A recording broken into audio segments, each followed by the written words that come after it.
Hello friends, എല്ലാവർക്കും മറ്റൊരു എപ്പിസോഡിലോട്ട് സ്വാഗതം. ഞാൻ കുറച്ച് നാളുകളായിട്ട് നിങ്ങൾ ശ്രദ്ധിച്ചിട്ടുണ്ടോ എന്നറിയത്തില്ല, ഞാൻ കാണിക്കുന്ന വീഡിയോസ് എല്ലാം സിമ്പിൾ ആയിട്ടുള്ള എംബ്രോയിഡറി ചെയ്തിട്ടുള്ള സാരീസ് ആണ് കാണിക്കുന്നത്. അതും റിപ്പീറ്റഡ് ആയിട്ടുള്ള ഡിസൈൻസ് ഞാൻ കാണിക്കുന്നില്ല. ഓരോ ദിവസം പുതിയ പുതിയ ഡിസൈൻസും ആയിട്ടാണ് ഞാൻ വരുന്നത്. അപ്പോൾ ഇന്നും കാണിക്കുന്ന അതുപോലത്തെ ഒരു പുതിയ ഡിസൈനാണ്. വളരെ സിമ്പിൾ ആയിട്ടുള്ള ഡിസൈനാണ് ഞാൻ കാണിച്ചിരിക്കുന്ന. കഴിഞ്ഞ കുറച്ച് വീഡിയോകളായിട്ട് കാണിച്ചിരിക്കുന്ന എല്ലാ ഡിസൈൻസും വളരെ സിമ്പിളുമാണ്. ബിഗിനേഴ്സിനൊക്കെ എളുപ്പം ചെയ്യാൻ പറ്റുന്ന ഡിസൈനിങ് ആണ്. അപ്പം ഇന്നത്തെ വീഡിയോയിലും കാണിക്കുന്ന അങ്ങനത്തെ ഒരു വളരെ എളുപ്പത്തിൽ ചെയ്ത് തീർക്കാൻ പറ്റിയ ഒരു ഡിസൈനിങ് ആണ്. എന്നാൽ അത് ഇച്ചിരി ഒരു വെറൈറ്റി ഇതിലാണ് ഞാൻ തയ്ച്ചിരിക്കുന്നത്. ഒരു സിംഗിൾ സ്റ്റിച്ച് യൂസ് ചെയ്തിട്ടല്ല, ഒരു ഫ്ലവർ തയ്ക്കാൻ തന്നെ ഒന്നോ രണ്ടോ മൂന്നോ സ്റ്റിച്ചസ് യൂസ് ചെയ്തിട്ടാണ് ഞാൻ ചെയ്തിരിക്കുന്നത്, ഒരു ഫ്ലവർ തന്നെ തയ്ക്കുന്നത്. അപ്പം അങ്ങനെ ഒരു സിമ്പിൾ ഡിസൈൻ എങ്ങനെയാണ് നമുക്കൊരു നല്ലൊരു പാറ്റേൺ ആക്കി മാറ്റാൻ പറ്റുക എന്നാണ് ഇന്നത്തെ വീഡിയോയിൽ കാണിക്കുന്നത്. അപ്പോൾ അത് എങ്ങനെയാണെന്നുള്ളത് നമുക്ക് ഡീറ്റെയിൽഡ് ആയിട്ട് കണ്ടു നോക്കാം. അപ്പോൾ നിങ്ങൾക്ക് ഈ വീഡിയോ ഇഷ്ടപ്പെട്ടാൽ ലൈക്ക് ചെയ്യാനും ഷെയർ ചെയ്യാനും, അതുപോലെ തന്നെ ചാനൽ ആരെങ്കിലും സബ്സ്ക്രൈബ് ചെയ്യാത്തവരുണ്ടെങ്കിൽ സബ്സ്ക്രൈബ് ചെയ്യാൻ മറക്കണ്ട. അപ്പോൾ അതിൻ്റെ സ്റ്റെപ്പ് ബൈ സ്റ്റെപ്പ് ആയിട്ട് ഞാൻ കാണിച്ചു തരാം എങ്ങനെയാണ് ചെയ്യേണ്ടത് എന്നുള്ളത്. അപ്പോൾ നമ്മുടെ ഡിസൈൻ ഇങ്ങനെ ഒരു വളഞ്ഞിരിക്കുന്ന ഒരു ഡിസൈനാണ്. ഇത് കാലിൻ്റെ പോർഷനിൽ വരുന്ന ഒരു ഡിസൈനാണ്. അതുകൊണ്ടാണ് ഇത് കുഞ്ഞിത്. മുന്താണിയിൽ കുറച്ചും കൂടെ വലിയ പാറ്റേൺ ആണ് വരുന്നത്. അപ്പോൾ ഇതിൻ്റെ അകത്ത് നമ്മൾ തയ്ക്കാനായിട്ട് യൂസ് ചെയ്യുന്ന പേൾ കോട്ടൺ ത്രെഡാണ്. അപ്പോൾ എല്ലാവരുടെയും ഒരു കൺഫ്യൂഷനാണ്, പേൾ കോട്ടൺ ത്രെഡ് എവിടെയാണ് യൂസ് ചെയ്യുന്നത്, ആങ്കർ ത്രെഡ് എവിടെയാണ് യൂസ് ചെയ്യുന്നത്. അങ്ങനെ പേൾ കോട്ടൺ ത്രെഡ് ഇന്നടുത്ത് യൂസ് ചെയ്യാമുള്ളൂ അങ്ങനെയൊന്നുമില്ല. നമുക്ക് ഇപ്പോൾ കടായി കമ്മൽ അല്ലെങ്കിൽ സ്പൈഡർ സ്റ്റിച്ച്, അതല്ല റോസിറ്റി സ്റ്റിച്ചൊക്കെ തയ്ക്കാൻ നേരത്ത് ഈ ഒരു ത്രെഡ് യൂസ് ചെയ്യുകയാണെങ്കിൽ കുറച്ചും കൂടെ ഒരു ഗ്ലേസിങ് എഫക്റ്റ് കിട്ടും. സാധാരണ normal anchor cotton thread use ചെയ്യുന്നതിന് പകരം ഇത് തയ്ക്കുകയാണെങ്കിൽ ഒരു ഗ്ലേസിങ് എഫക്റ്റ് കിട്ടും. പിന്നെ സിൽക്ക് സാരീസിലൊക്കെ സിൽക്ക് ത്രെഡ് തന്നെയാണ് ഏറ്റവും നല്ലത്. ജോർജറ്റ് മെറ്റീരിയലാണെങ്കിലും അതിനൊരു തുണിക്കൊരു ഇതുള്ളത് കൊണ്ട്, ഗ്ലേസിങ് ഉള്ളത് കൊണ്ട് എപ്പോഴും ഒരു സിൽക്ക് ത്രെഡ് യൂസ് ചെയ്താലാണ് കുറച്ചും കൂടി ഒരു ഫിനിഷിങ് കിട്ടുന്നത് നോർമൽ കോട്ടൺ ത്രെഡിനേക്കാൾ.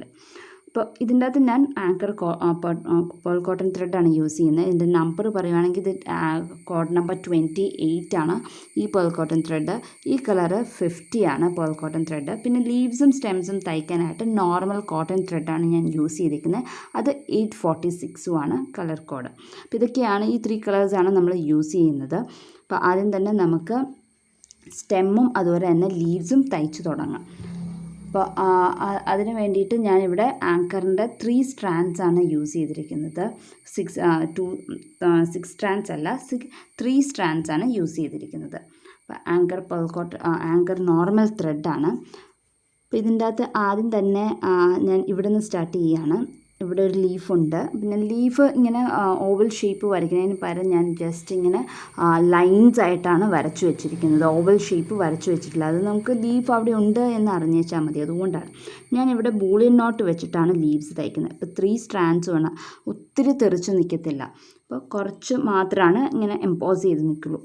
അത് നല്ലോണം തെറിച്ച് നിൽക്കണമെന്ന് ഉണ്ടെങ്കിൽ നിങ്ങൾക്ക് 6 സ്ട്രാൻഡ്സ് ആണെങ്കിലും യൂസ് ചെയ്യാം. ഞാനിവിടെ 3 സ്ട്രാൻഡ്സ് ആണ് എടുത്തിരിക്കുന്നത്.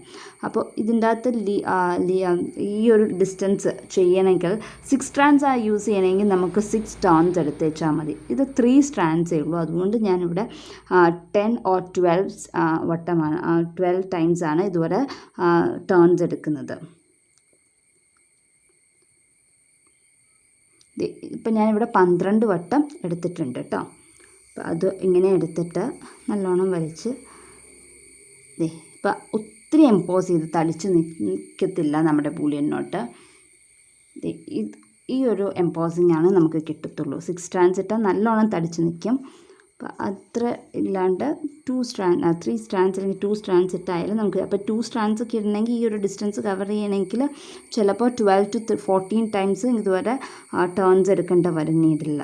അത് നൂലിൻ്റെ കട്ടി കുറയാനനുസരിച്ച് ടേൺസിൻ്റെ നമ്പർ വേരിയേഷൻസ് ഉണ്ടാകും. അപ്പോൾ ഇവിടെ ആദ്യം നമ്മൾ ബൂളിയൻ നോട്ട് ചെയ്ത് ഒരു ലീഫ് ചെയ്തു. ബാക്കി സ്റ്റെം സ്റ്റിച്ച് തന്നെയാണ് തയ്ക്കുന്നത്. അപ്പോൾ അതും എല്ലാം 3 സ്ട്രാൻഡ്സിലാണ് പോകുന്നത്. അപ്പോൾ സ്റ്റെം സ്റ്റിച്ച് തയ്ക്കാൻ ഇങ്ങനെ കുറച്ച് ഡിസ്റ്റൻസ് ആയിട്ട് നമ്മൾ എടുക്കുക. അപ്പം ഇങ്ങനെ തയ്ച്ചിട്ട് പിന്നെ അതുപടി തന്നെ ലീഫും തയ്ച്ച് പോയ ഈ സ്റ്റെം നമുക്ക് അങ്ങനെ ഫിനിഷ് ചെയ്യാം. അല്ലെങ്കിൽ താഴത്ത് വരെ ആദ്യം സ്റ്റെം തയ്ക്കുക, പിന്നെ ഇങ്ങനെ ചെയ്ത് വരണം. അപ്പോൾ ഏത് രീതിയിൽ വേണമെങ്കിലും നമുക്ക് സ്റ്റാർട്ട് ചെയ്യാം. ഞാൻ ആദ്യം ലീഫിൽ നിന്ന് സ്റ്റാർട്ട് ചെയ്തു, പിന്നെ സ്റ്റെമ്മിലോട്ട് പോയി, പിന്നെ ലീഫിലോട്ട് പോകുന്നു. അങ്ങനെയാണ്. ട്രാൻസ്പെറൻറ്റ് ആണെങ്കിലും അല്ലെങ്കിലും താഴത്തേക്കൂടെ വലിക്കുന്നത് കുറവാക്കുന്നതാണ് എപ്പോഴും നല്ലത്, ആ ഒരു ഫിനിഷിങ് കിട്ടാൻ വേണ്ടിയിട്ട്. അപ്പോൾ ഇതുപോലെ നമ്മൾ സ്റ്റെം തയ്ച്ചിട്ട് സ്റ്റെംസ് എല്ലാം സ്റ്റെം സ്റ്റിച്ചും ലീവ്സ് എല്ലാം ബൂളിയൻ നോട്ടുമാണ് നമ്മൾ തയ്ക്കുന്നത്.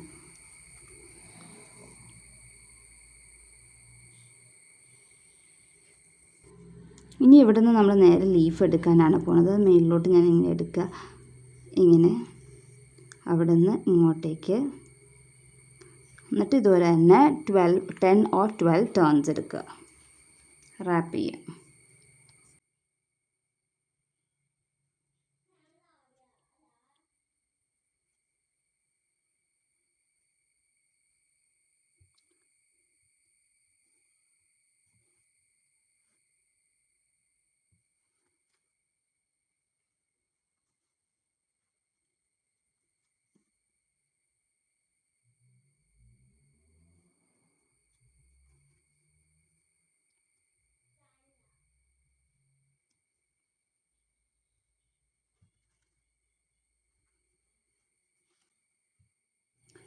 അപ്പോൾ നമ്മൾ സ്റ്റെമ്മും അതുപോലെ തന്നെ ലീഫും തയ്ച്ചു കഴിഞ്ഞിട്ടുണ്ട്. ലീഫ് ബൂളിയൻ നോട്ടും സ്റ്റെം സ്റ്റിച്ചും വെച്ചിട്ടാണ് തയ്ച്ച് 3 strands ആണ് യൂസ് ചെയ്തത്.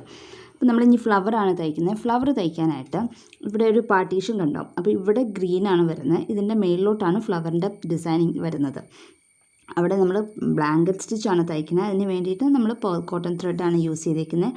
അതിൻ്റെ ഒരു ത്രെഡാണ് എടുത്തിട്ടുള്ളൂ, 2ആയിട്ട് എടുത്തിട്ടില്ല, ഒരെണ്ണമായിട്ട്. ഇപ്പോൾ ഇവിടെ നിന്ന് നമ്മൾ സ്റ്റാർട്ട് ചെയ്യുകയാണ്. ഇവിടെ നിന്ന് ഇങ്ങോട്ടേക്ക് ബ്ലാങ്കറ്റ് സ്റ്റിച്ച് തയ്ക്കുകയാണ്. അപ്പം മേല് വരെ നമ്മൾ കുറച്ച് തൊട്ട് താഴെ ഡിസൈൻ എവിടെയാണ് വരച്ചേക്കുന്നത് അതിൻ്റെ തൊട്ട് താഴെ വരെ താഴത്ത് കുത്തിയാൽ മതി, കൃത്യം അതിൻ്റെ ഒപ്പം തന്നെ കുത്തിയെടുക്കേണ്ട ആവശ്യമില്ല. അപ്പോൾ ഇതുപോലെ നമ്മൾ ബ്ലാങ്കറ്റ് സ്റ്റിച്ച് ഒത്തിരി അടുപ്പിച്ചും തയ്ക്കേണ്ട ആവശ്യമില്ല, കുറച്ച് അകത്തിയായിട്ടാണ് നമ്മൾ തയ്ക്കുന്നത്. ആ ഗ്യാപ്പ് മേളിൽ ഫീൽ ചെയ്യണം, അത് ഒത്തിരി അടുത്തല്ലല്ലോ, ആ ഒരു ഗ്യാപ്പ് ഇല്ലേ, അങ്ങനെ ഗ്യാപ്പ് വെച്ചിട്ട് തന്നെയാണ് തയ്ക്കുന്നത്. ഇതിൻ്റെ ഈ ഒരു ഗ്യാപ്പ് ഉണ്ടാവണം, ആ ഒരു രീതിയിലാണ് നമ്മൾ ഇത് ഫുൾ ഫ്ലവറും നമ്മൾ തയ്ച്ചെടുക്കുന്നത്. ഇപ്പോൾ താഴെ അത്രയും ഗ്യാപ്പ് ഇടാൻ പറ്റില്ല എന്ന് വെച്ചാൽ ഫ്ലവറിൻ്റെ പാറ്റേൺ അങ്ങനെയാണ്, താഴെ ഇങ്ങനെ ജോയിൻ ചെയ്തും മേളിൽ ഇങ്ങനെ പരന്നുമായിട്ടുള്ളതാണല്ലോ. അപ്പോൾ താഴെ ഒത്തിരി ഗ്യാപ്പ് നമുക്ക് വിടാൻ പറ്റത്തില്ല, മേളിൽ ഗ്യാപ്പ് ഇടണ വരെ. അപ്പോൾ മേളിൽ കുറച്ച് അധികം ഗ്യാപ്പും താഴെ അത്രയ്ക്ക് കുറച്ച് ഗ്യാപ്പുമായിട്ട് നമ്മൾ തയ്ക്കണം ബ്ലാങ്കറ്റ് സ്റ്റിച്ച്.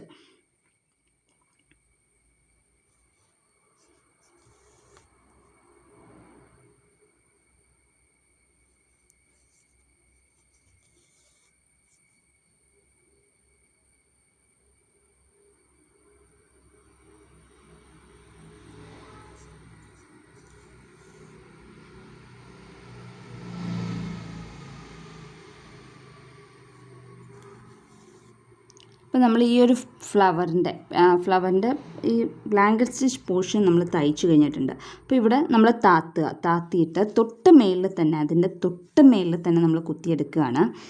തൊട്ട് മേളിൽ തന്നെ നമ്മൾ ഇങ്ങനെ കുത്തിയെടുക്കുകയാണ്. ഇവിടെ എടുത്തിട്ട് ഇനി നമ്മൾ ബൂളിയൻ നോട്ടാണ് ചെയ്യാൻ പോകുന്നത്. ഇതിൻ്റെ മേലിൽ ഒരു ഭംഗിക്ക് വേണ്ടിയിട്ട് ഇതിൻ്റെ മേലിൽ കൂടെ നമ്മൾ ബൂളിയൻ നോട്ട് ചെയ്യുക. അപ്പോൾ ഇവിടം വരെ നമുക്ക് ബൂളിയൻ നോട്ട് ചെയ്യണം. ഇതിപ്പോൾ നമ്മൾ ആങ്കർ ത്രെഡ് വെച്ചാൽ ചെയ്യണമെങ്കിൽ നമുക്ക് ഈ ബൂളിയൻ നോട്ട് ചെയ്യുമ്പം ഒരു 15 ടൈംസ് അല്ലെങ്കിൽ 20 ടൈംസൊക്കെ ടേൺസ് എടുത്തേച്ചാൽ മതി. ഇതിപ്പോൾ നമ്മൾ പേൾ കോട്ടൺ ത്രെഡ് വെച്ചിട്ടാണ്, അതും ഒരു ത്രെഡേ ഉള്ളൂ, 2 ത്രെഡില്ല. അപ്പോൾ അതിൻ്റെ കട്ടി കുറവായതുകൊണ്ട് ഇവിടെ ഇത്രയും പോർഷൻസ് പെറ്റലിൻ്റെ സൈസ് അനുസരിച്ചിരിക്കും. ഈ ഒരു പെറ്റലിൻ്റെ സൈസ് അത്യാവശ്യം സൈസ് ഉള്ളതാണ്. അപ്പോൾ അതുകൊണ്ട് തന്നെ ഒരു 50 ടേൺസാണ് ഞാനിവിടെ എടുക്കുന്നത്. എന്നാലാണ് ടൈറ്റായിട്ട് വന്നിട്ട് ഇവിടം വരെ കവർ ചെയ്യാൻ പറ്റുള്ളൂ. അപ്പോൾ ഞാൻ 50 ടൈംസ് ചുറ്റുന്നുണ്ട്. അപ്പോൾ ഈ ഒരു നീഡിൽ കുഞ്ഞതായിട്ട് തോന്നുവാണെങ്കിൽ ഞാനിപ്പോൾ അത് നല്ലോണം ഇവിടെ ഇങ്ങേറ്റം വരെ നീഡിൻ്റെ ഈ സൈസ് ടിപ്പിലായിരിക്കുന്നത്, ആ ഹോളിൽ കൂടെ താഴത്തോട്ട് ഇറങ്ങി പോരാനുള്ള രീതിയിലാണ് ഇരിക്കുന്നത്. അപ്പോൾ ആദ്യത്തെ ചുറ്റലിന് അങ്ങനെ വയ്ക്കും. അത് കഴിഞ്ഞിട്ട് പിന്നെ ഞാൻ ചിലപ്പോൾ ഇങ്ങനെ എടുത്തിട്ടാണെങ്കിൽ നമുക്ക് ചുറ്റാമെന്നുള്ളൂ, അല്ലെങ്കിൽ നീളത്തിലുള്ള നീഡിൽ മേടിച്ചാലും മതി. അപ്പോൾ ഒരു 50 വട്ടമെങ്ങാനും ചുറ്റിയാലാണ്, ഈ പേൾ കോട്ടൺ ത്രെഡ് ആയതുകൊണ്ടാണ് ഇത്രയും വട്ടം ചുറ്റേണ്ട വന്നത്. അതിങ്ങനെ ചുറ്റിയെടുക്കുക.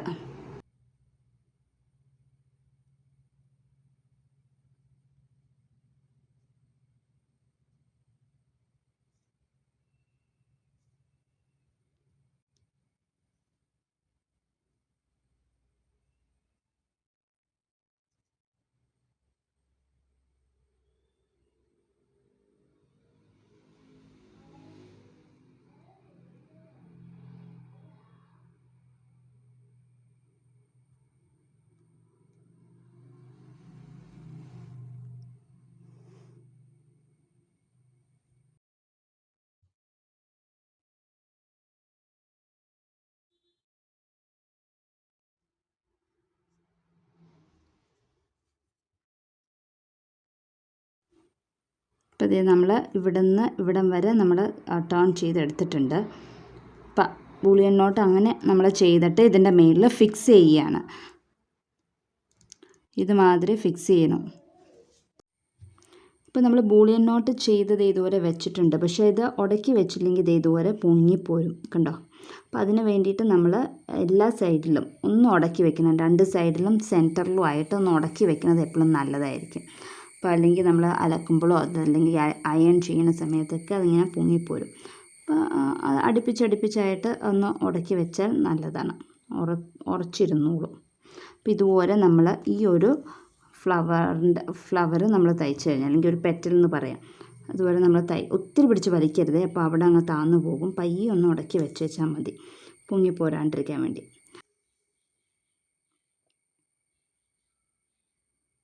അപ്പോൾ ഇതുപോലെ നമ്മളിത് ഫുള്ള് ഉടക്കി വെച്ചിട്ടുണ്ട്. അങ്ങനെ ഈ ഒരു പെറ്റൽ നമ്മൾ കഴിഞ്ഞിട്ടുണ്ട്.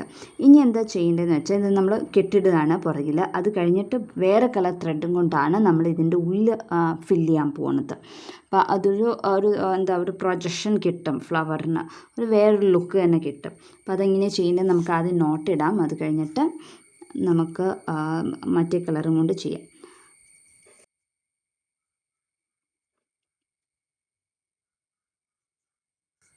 ഇത് പേൾ കോട്ടൺ ത്രെഡ് യൂസ് ചെയ്യുമ്പം നോട്ടിടണം സൂക്ഷിക്കണം. കുറച്ച് നല്ലോണം മുറുക്കി നോട്ടിടണം, അല്ലെങ്കിൽ പെട്ടെന്ന് ഊരിപ്പോരാൻ ചാൻസ് കൂടുതലാണ്. കോട്ടൺ ത്രെഡ് യൂസ് ചെയ്ത് നോട്ടിടുന്നേക്കാളും പെട്ടെന്ന് ഊരിപ്പോരും പേൾ കോട്ടൺ ത്രെഡ് വെച്ചിട്ട് നോട്ടിടുമ്പോൾ. കുറച്ച് സൂക്ഷിച്ച് വേണം. 2 കെട്ട് തന്നെ ഇട്ടുള്ളൂ. ഇട്ടിട്ട് നല്ലോണം ഒന്ന് വലിക്കുക. അപ്പോൾ ഇങ്ങനെയാണ് നമ്മൾ നോട്ട് ഇട്ട് കഴിഞ്ഞു. ഇനി ഇത് ഈ ഒരേ ബ്ലാങ്കറ്റ് സ്റ്റിച്ച് തയ്ച്ചതിൻ്റെ ഇടയിൽ ആ വിടവിൽ നമ്മൾ മറ്റേ കളർ നമ്മളൊരു ബേബി പിങ്ക് കളർ ത്രെഡ് എടുത്തിട്ടുണ്ടായിരുന്നു. ആ കളർ ത്രെഡും കൊണ്ടാണ് നമ്മൾ ഇനി തയ്ക്കാൻ പോകുന്നത്. അതും ഇതുപോലെ തന്നെ സിംഗിൾ സ്ട്രാൻഡ് ആണ് എടുത്തിരിക്കുന്നത്. ഒറ്റ നൂലാണ് എടുത്തിരിക്കുന്നത്. അതെടുത്തിട്ട് ഇതിൻ്റെ ഉള്ളിൽ കൂടെ സ്ട്രെയിറ്റ് സ്റ്റിച്ച് ചെയ്യുകയാണ്. ഇതുമാതിരി എല്ലാ പെറ്റലിൻ്റെയും എല്ലാ കളത്തിൻ്റെ ഉള്ളിൽ കൂടെ ഒരേ ബ്ലാങ്കറ്റ് സ്റ്റിച്ചിൻ്റെയും ഇടയിൽ കൂടെ നമ്മളിതുപോലെ സ്ട്രെയിറ്റ് സ്റ്റിച്ച് തയ്ക്കുകയാണ്. കുറച്ചും കൂടെ എംപോസ് ചെയ്ത് നിൽക്കുന്നതെന്ന് വെച്ചാൽ 2 എണ്ണം എടുക്കാം. പക്ഷെ അന്നേരം ബ്ലാങ്കറ്റ് സ്റ്റിച്ച് തയ്ക്കുന്നതും 2 എണ്ണം ഇട്ട് തയ്ക്കുക. അല്ലെങ്കിൽ അത് ഒന്നും ഉള്ളിൽ 2 ആയാൽ ഉള്ളിലത്തെ മാത്രമേ കാണുകയുള്ളൂ. ആ ഡാർക്ക് ഷെയ്ഡ് പിങ്ക് കാണത്തില്ല. അപ്പം അതും വൃത്തികേടാകും. അപ്പോൾ ഇവിടെ നമ്മൾ സിംഗിൾ പുറത്ത് ഉപയോഗിക്കണമെങ്കിൽ ഉള്ളിലും ഫില്ല് ചെയ്യാനും സിംഗിൾ തന്നെ എടുക്കുക. അപ്പോൾ ഇതുപോലെ എല്ലാ ഇതിൻ്റെ ഇടയിൽ കൂടെ നമ്മൾ ഈ ബേബി പിങ്ക് കളർ ത്രെഡും കൊണ്ട് നമ്മൾ ഇങ്ങനെ സ്ട്രെയിറ്റ് സ്റ്റിച്ച് ചെയ്യുകയാണ്.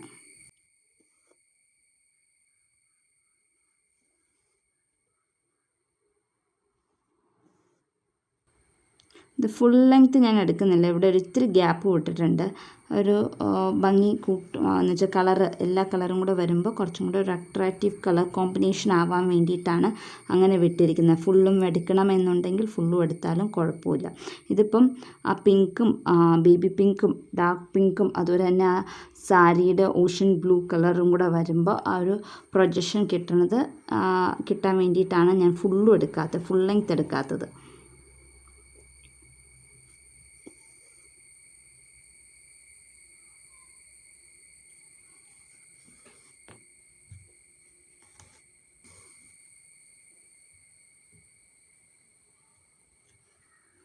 ഓക്കെ, അപ്പോൾ നമ്മുടെ ഈ ഒരു പെറ്റൽ നമ്മൾ തയ്ച്ചു കഴിഞ്ഞിട്ടുണ്ട്. ഇനി താഴെയുള്ള ഗ്രീൻ പോർഷനാണ് നമുക്ക് തയ്ക്കേണ്ടത്.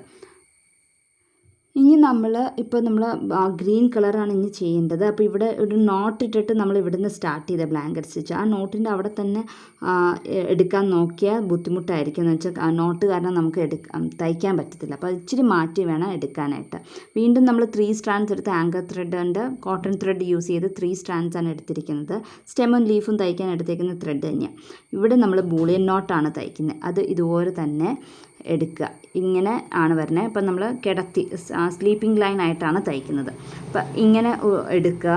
എന്നിട്ട് ഈ ഒരു ഡിസ്റ്റൻസ് 10 അല്ലെങ്കിൽ 12 വട്ടം ചുറ്റിയിട്ടാണ് നമ്മളിത് ചെയ്യുന്നത്. അപ്പോൾ ഇത് ഇത്ര 12 വട്ടം ചുറ്റിയിട്ട് നമ്മൾ ഇങ്ങനെ വലിച്ചെടുക്കുകയാണ്. വലിച്ച് നല്ലോണം ടൈറ്റായിട്ട് എടുത്തോളൂ കേട്ടോ. എന്നാലാണ് ആ ഒരു കർവ് ഫോർമേഷൻ കിട്ടുന്നത്. കണ്ടോ ഇപ്പോൾ വളഞ്ഞ് തന്നെ ഇരിക്കുന്നുണ്ട്, നല്ലോണം വലിക്കുമ്പോൾ അത് വളഞ്ഞ് വന്നോളും. അപ്പോൾ ഇനിയിപ്പോൾ അവിടെ കുത്തി മറ്റേ ഉടക്കി വെക്കുന്ന പോലെ ഉടക്കിയും കൂടെ വെച്ചിട്ടുണ്ടെങ്കിൽ നമ്മളൊന്ന് ആ ഷേപ്പ് നല്ലോണം ഫോം ചെയ്യാൻ വേണ്ടിയിട്ട് ഒന്ന് ഉടക്കിയും കൂടെ വെക്കുകയാണെങ്കിൽ ആ യു ഷേപ്പിൽ അല്ലെങ്കിൽ വളഞ്ഞിരുന്നോളും. കണ്ടോ? ഇനി ഇതിൻ്റെ താഴെ വീണ്ടും നമ്മൾ ബൂളിയൻ നോട്ടാണ് ചെയ്യുന്നത്. അതപ്പം കുറച്ചും കൂടെ സൈസ് കുറവാണ്. അപ്പോൾ ഒരു 7 അല്ലെങ്കിൽ 8 വട്ടം ചുറ്റിയാൽ മതി. അപ്പോൾ എടുക്കുക. ഇതൊക്കെ 6 സ്റ്റാൻഡ്സാ വന്നെങ്കിൽ ഈ നമ്പർ ഒന്നും ആവത്തില്ല, അതിന് വേറെ മാറ്റം വരും. അത് നിങ്ങൾ എത്ര സ്റ്റാൻഡ്സ് എടുക്കണമെന്ന് വെച്ചാൽ അതിനനുസരിച്ച് ടേൺസ് എല്ലാം ചേഞ്ച് ചെയ്യേണ്ടി വരും.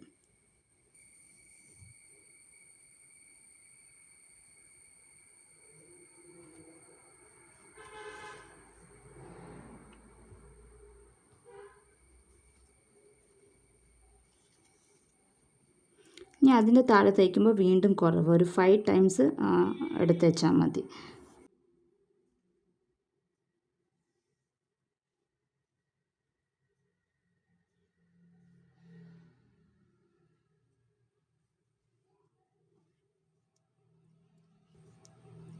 കണ്ടോ? അപ്പോൾ നമ്മുടെ ഒരു പൂ നമ്മൾ തയ്ച്ചു കഴിഞ്ഞിട്ടുണ്ട്. ലീവ്സും പൂവും എല്ലാമായിട്ട് നമ്മൾ തയ്ച്ചു കഴിഞ്ഞിട്ടുണ്ട്. അപ്പോൾ ഇതിൻ്റെ ഫുൾ ഡിസൈൻ തയ്ച്ചു കഴിഞ്ഞാൽ എങ്ങനെ ഇരിക്കണമെന്ന് നമുക്കൊന്ന് കണ്ടു നോക്കാം. അപ്പോൾ നമ്മുടെ പാറ്റേൺ തയ്ച്ചു കഴിഞ്ഞത് ഇതുപോലെയാണ് ഇരിക്കുന്നത്. നല്ലൊരു കളർ കോമ്പിനേഷനാണ്. ഓഷ്യൻ ബ്ലൂ കളർ സാരിയിൽ pink and baby pink colour കോമ്പിനേഷനിലെ ഫ്ലവറും അതിൻ്റെ കൂടെ തന്നെ നല്ലൊരു ഡാർക്ക് ഒലീവ് ഗ്രീൻ കളറും കൂടെയാണ് നമ്മൾ ലീവ്സിനൊക്കെ കൊടുത്തേക്കുന്നത്. അതുകൊണ്ട് നല്ലൊരു കളർ കോമ്പിനേഷനാണ്. നല്ല പ്രൊജക്റ്റ് ചെയ്ത് നിൽക്കുകയും ചെയ്യും. കുഞ്ഞ് അധികം ഒത്തിരി വലിയ ഡിസൈനൊന്നും അല്ല, എങ്കിലും ഇതിൻ്റെ കളർ കോമ്പിനേഷൻ കാരണം അത് നല്ലോണം പ്രൊജക്റ്റ് ചെയ്ത് നിൽക്കുന്നതാണ്. അപ്പോൾ എല്ലാവർക്കും ഇന്നത്തെ വീഡിയോ ഇഷ്ടപ്പെട്ടു എന്ന് വിശ്വസിക്കുന്നു. ഈ സ്റ്റിച്ച് എങ്ങനെ ചെയ്യേണ്ടത്, എങ്ങനെയാണ് ഒരു സിമ്പിളായിട്ടുള്ള ഡിസൈൻ നമുക്ക് ഇങ്ങനെ ഒരു ബ്യൂട്ടിഫുൾ ഫ്ലവർ പാറ്റേൺ ആക്കി മാറ്റാൻ പറ്റുക എന്നുള്ളത് എല്ലാവർക്കും മനസ്സിലായി എന്ന് വിശ്വസിക്കുന്നു. അപ്പോൾ അടുത്ത ദിവസം മറ്റൊരു വീഡിയോ ആയിട്ട് കാണാം. അതുവരേക്കും ബൈ.